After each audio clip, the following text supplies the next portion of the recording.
Hambantota Middeniya police பிரிவுக்குட்பட்ட பகுதியில் இடம்பெற்ற துப்பாக்கிச் சூட்டு சம்பவத்தில் மூவர் கொல்லப்பட்டிருந்தார்கள். 39 வயதுடைய கஜா எனப்படுகின்ற நபரும் அவருடைய மகனும் மகளும் இவ்வாறு கொலை செய்யப்பட்டிருந்தார்கள். இந்த சம்பவத்தின் பின்னணியில் ராஜபக்சர்கள் இருக்கின்றார்கள் என்கின்ற செய்திகள் வெளிவந்து கொண்டே இருக்கின்றன. இது தொடர்பான செய்திகளை நேற்றைய தினம் நீங்கள் அதிகம் பார்த்திருப்பீர்கள். ஆனால் இவற்றையெல்லாம் தாண்டி இவர்களுக்கு சம்பந்தம் இருக்கின்றதா? இவ்வாறு ஐக்கிய மக்கள் சக்தி நாடாளுமன்ற உறுப்பினர் கூறியிருக்கின்றாரே, அதிலே ஏதாவது உண்மை இருக்கின்றதா? குறித்த மித்தனி எனப்படுகின்ற பகுதியில் உயிரிழந்த, அதாவது கொலை செய்யப்பட்ட அந்த கஜா எனப்படுகின்ற நபர் ராஜபக்சர்களுக்காக 2 பேரை சுட்டுக் கொலை செய்திருக்கின்றார். ஏன் அவர் ராஜபக்சர்களுக்காக சுட்டுக் கொண்டார், அவர் யாரை சுட்டுக் கொண்டார் என்பது தொடர்பாகவும் பல கேள்விகள் இங்கு இருக்கின்றது.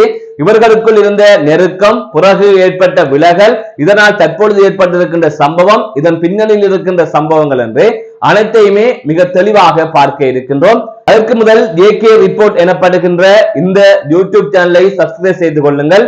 தொடர்ந்து அருகில் இருக்கின்ற பெல் பட்டினை கிளிக் செய்வதன் ஊடாக நான் போடுகின்ற ஒவ்வொரு காணொளிகளையும் நீங்கள் பார்க்கக்கூடிய வகையிலே இருக்கும். ராஜபக்சர்கள், இந்த ராஜபக்சர்கள் கடந்த காலங்களில் இலங்கையின் மன்னர்களாக இருந்தவர்கள். இந்த நாடே எங்களுக்குத்தான் என்கின்ற எண்ணத்தில் திரிந்தவர்கள். ஆனால் அனைத்துமே தவிடுபொடி ஆகியிருந்தது காலிமுகத்திடல் போராட்டத்திற்கு பின்னர். ஓட ஓட துரத்தப்பட்டார்கள். எப்படி சிங்கள மக்களால் கொண்டாடப்பட்டார்களோ அந்த அளவிற்கு சிங்கள மக்களால் அவமதிக்கப்பட்ட, கேவலப்படுத்தப்பட்ட நபர்களாக இந்த ராஜபக்சர்கள் இருக்கின்றார்கள். இன்று மீண்டும் அதிகாரத்தை பிடிப்பதற்கு பல முயற்சிகளில் ஈடுபட்டு வருகின்றார்கள். இன்னொரு பக்கம் தேசிய மக்கள் சக்தி அரசாங்கம் அவர்களுக்கு எதிரான விசாரணைகளை முன்னெடுத்து வருகின்றது. பல வகைகளிலும் அவர்கள் தொடர்பாக பெறப்பட்ட முறைப்பாடுகளின் அடிப்படையிலும் ராஜபக்ச குடும்பத்தை சுற்றி பல வழக்குகள் பதிவு செய்யப்பட்டிருக்கின்றன, பல விசாரணைகள் முன்னெடுக்கப்பட்டு வருகின்றன. இந்த நிலையில் கடந்த காலங்களில் பல குற்றச்செயல்களுடன் ராஜபக்ச குடும்பம் ஈடுபட்டிருக்கின்றது என்பது தொடர்பாக பல விமர்சனங்கள் மக்கள் மத்தியிலே இருக்கின்றது. இவ்வாறான நிலையில் தான் மித்தனிய போலீஸ் பிரிவுக்குட்பட்ட பகுதியில் இடம்பெற்ற துப்பாக்கிச் சூட்டு சம்பவம் தொடர்பாக ஐக்கிய மக்கள் சக்தி நாடாளுமன்ற உறுப்பினரான திலீப் பெத ஆராய்ச்சி அவர்கள் நாடாளுமன்றத்திலே ஒரு தகவலை வெளியிட்டிருந்தார். அதாவது மித்தனிய போலீஸ் பிரிவுக்குட்பட்ட பகுதியிலே தந்தையும் மகளும் கொலை செய்யப்பட்டிருந்தார்கள். கஜா என அழைக்கப்படுகின்ற நபரை கொலை செய்யப்பட்டிருந்தார். அந்த புள்ளைகள் உயிரிழந்தமைக்காக நான் வருந்துகின்றேன். தந்தை செய்த தவறால் புள்ளைகளும் உயிரிழக்க வேண்டிய நிலை ஏற்பட்டு விட்டது என்பது தொடர்பாக அவர் கூறியிருந்தார். அதன் தொடர்ச்சியாக இந்த கொலைக்கு பின்னணியில் ராஜபக்சர்கள் இருக்கின்றார்கள் என்று மக்கள் பேசுகின்றார்கள் எனவும் அவர் குறிப்பிட்டிருந்தார். எனவே இது தொடர்பாக சரியான விசாரணைகளை முன்னெடுக்க வேண்டும் என்றும் அவர் சபையிலே வலியுறுத்தியிருந்தார். அதை தவிர அவர் சில விடயங்களையும் குறிப்பிட்டிருந்தார். வெறுமனே இவ்வாறு கொல்லப்பட்ட கஜாவுக்கும் ராஜபக்சர்களுக்கும் தொடர்பு இருக்கின்றது என்று மக்கள் பேசியது மட்டுமே சொல்லாமல் பல விடயங்களையும் அவர் முன்வைத்திருந்தார். அந்த வகையில் தான் முக்கியமாக பார்க்க வேண்டிய விடயம், அந்த காலத்தில் கோட்டபய ராஜபக்ச அவர்கள் ஜனாதிபதியாக இருக்கின்ற போது அவருக்கு எதிராக இலங்கையிலே மிக பெரும் கிளர்ச்சி எழுந்திருந்தது. முக்கியமாக காலிமுகத்திலே பெரும் போராட்டம் இடம்பெற்றிருந்தது. அதைத் தொடர்ந்து அனைத்து மாவட்டங்களிலுமே போராட்டங்கள் முன்னெடுக்கப்பட்டது.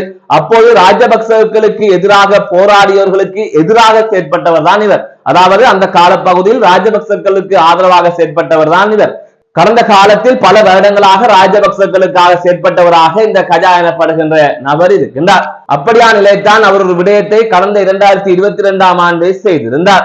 இவ்வாறான நிலையத்தான் மெதமுள்ள பகுதியில் DA ராஜபக்சவின் உருவ சிலை உடைக்கப்பட்டது. அங்கும் போராட்டங்கள் நடக்கின்ற போது, ராஜபக்சர்களுக்கு எதிராக மக்கள் கோபம் கொண்ட போது அங்கே இருந்த ராஜபக்சவின் சிலை உடைக்கப்பட்டது. அதாவது மகிந்த கோட்டா பசிலின் தந்தையின் சிலை உடைக்கப்பட்டிருந்தது.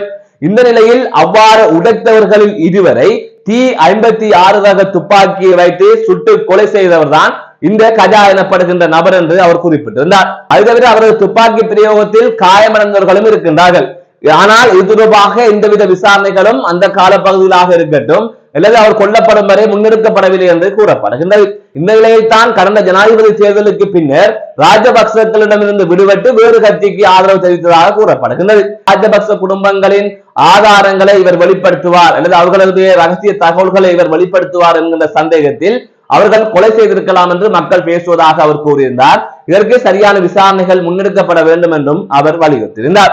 இவர் தெரிவித்த கருத்து இது. அதேவேளை தென்னிலங்கை ஊடகம் ஒன்று அவர் இறந்தவுடனே செய்தி வெளியிட்டிருந்தது. ஏற்கனவே அவர் உயிருடன் இருக்கின்ற போது ஒரு ஊடகத்திற்கு நேர்காணலை வழங்கியிருந்தார். அப்போது அவர் கூறிய விடயம், நான் கொலை செய்யப்படலாம், நான் கொலை செய்யப்பட்டாலும் உண்மை மறையாது, சாட்சியங்களை மறைக்க முடியாது என்று தெரிவித்திருந்தார். ஆகவே நான் இறக்கப் போகின்றேன், எனக்கு ஆபத்து இருக்கின்றது என்கின்ற விடயத்தை அவர் முன்பே அறிந்திருக்கின்றார். அதனை வைத்துத்தான் அவர் நேர்காணலில் இந்த விடயத்தை குறிப்பிட்டிருக்கின்றார். அது தவிர அவரது முகநூல் பக்கத்திலே அவர் கடந்த காலங்களில் வேறொரு கட்சிக்கு ஆதரவாக இருந்ததும் அதற்கு பிறகு வேறொரு கட்சிக்கு ஆதரவாக மாறியதும் தெரிய வந்திருக்கின்றது. ஆகவே பின்னணியில் ஒரு விடயம் நடந்திருக்கின்றது.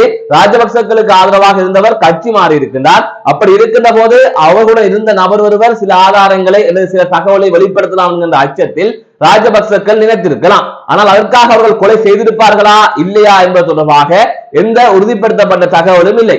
ஆனால் அது தொடர்பாக சரியான விசாரணை செய்யப்பட வேண்டும் என்பதுதான் ஐக்கிய மக்கள் சக்தியின் நாடாளுமன்ற உறுப்பினரின் கருத்தாக இருக்கின்றது.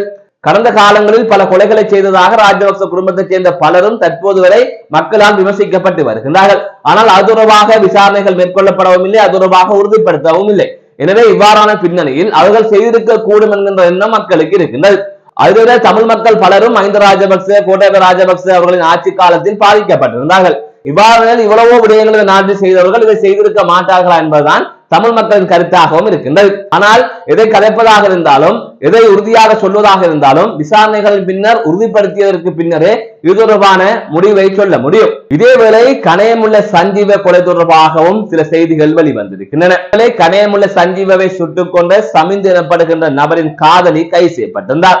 அந்த பெண் கைது செய்யப்பட்டு விசாரணைக்கு உட்படுத்தப்பட்ட நிலையில் அவரிடம் வாக்குமூலத்தை பெற்றுவிட்டு அந்த பெண்ணை விடுதலை செய்ததாக கூறப்படுகின்றது. மசாஜ் நிலையம் ஒன்றில் பணியாற்றி வந்த குறித்த பெண் சமிந்துவின் காதலி என்று கூறப்பட்ட நிலையில் அவர் கைது செய்யப்பட்டிருந்தார். அவருடன் மேலும் பலரும் கைது செய்யப்பட்டிருந்தார்கள். இந்த நிலையில் அவரது காதலி தற்பொழுது விடுவிக்கப்பட்டிருப்பதாக ஒரு செய்தி வெளியாகி இருக்கின்றது. அது தவிர அந்த கொலையாளிக்கு உதவிய சமிந்துக்கு உதவிய இசாரா செவ்வந்தி எனப்படுகின்ற பெண்ணை போலீசார் தேடி வருகின்றார்கள். அந்த பெண் இலங்கையை விட்டு வெளியே செல்லவில்லை என்று போலீசார் கூறுகின்றார்கள். அந்த வகையில் உள்நாட்டுக்குள்ளே அந்த பெண் பதுங்கி இருக்கின்றார் என்று போலீஸ் தகவல்கள் மூலம் அறியக்கூடிய வகையிலே இருக்கின்றது. இவ்வாறான சூழ்நிலைத்தான் நீர்கொழும்பு பகுதியில் பல இடங்களில் போலீசார் சோதனை நடவடிக்கைகளை மேற்கொண்டதாக தெரிவிக்கப்பட்டிருக்கிறது.